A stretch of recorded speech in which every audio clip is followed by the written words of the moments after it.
This girl was kept in a box for 7 years. This is Colleen Stan, and she was 20 years old at the time and lived in Eugene, Oregon. In May of 1977, she was traveling from Oregon to Northern California, and she saw herself as a pro at hitchhiking and had actually declined 2 trips on this particular May day. Colleen was in Red Bluff, California, and a blue van had actually stopped to offer her a ride, and she noticed that a man was sitting in the front.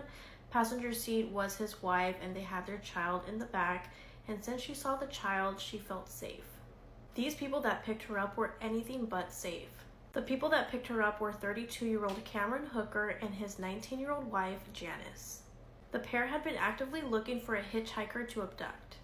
Cameron had been having strange fantasies, and Colleen was a perfect victim for it.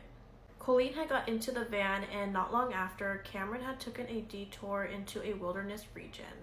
Colleen was thrown into a 20-pound head box, and she had a knife to her neck.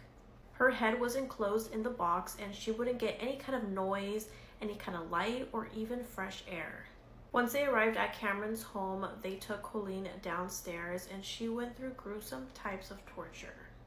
She was electrocuted, burnt, whipped, after being bound to the ceiling by her wrists. Colleen ended up getting the nickname the girl in the box after being imprisoned up to 23 hours a day. Cameron told Colleen that he belonged to a group called The Company, and this was a very strong group that would keep an eye on Colleen as well as her family. Colleen was very scared that if she tried to escape, that the group would go after her family.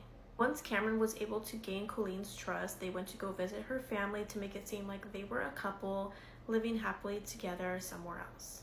Between 1977 and 1984, it had been 7 years that Colleen had been in prison, and Cameron wanted her as a second wife.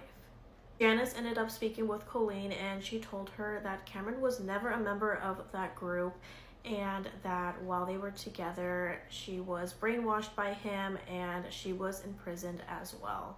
Janice had helped Colleen escape, and Colleen was able to take a bus ride back home. About 3 months later, Janice had reported her husband to the police. Cameron was found guilty, and he's actually still in prison to this day. Both Janice and Colleen have changed their names and are California residents. In 2016, the movie Girl in the Box was made after Colleen's imprisonment for 7 years and is available right now on Tubi.